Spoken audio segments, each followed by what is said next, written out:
கர்த்தருடைய வார்த்தை இன்றைக்கு புதுப்பிப்பு என்று சொல்லுகிறது.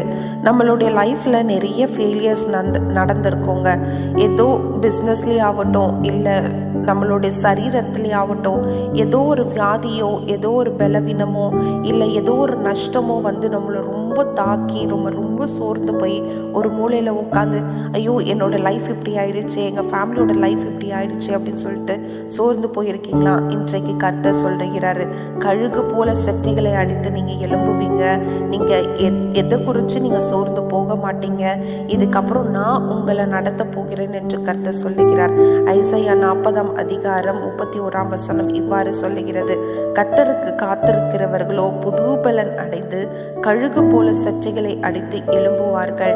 அவர்கள் ஓடினாலும் இளைப்படையார்கள், நடந்தாலும் சோர்ந்து போவார்கள். கர்த்தருக்கு காத்து கொண்டு இருக்கிறீங்க. கர்த்தர் நிச்சயமா உங்களுக்கு புது பலனை கொடுப்பார்.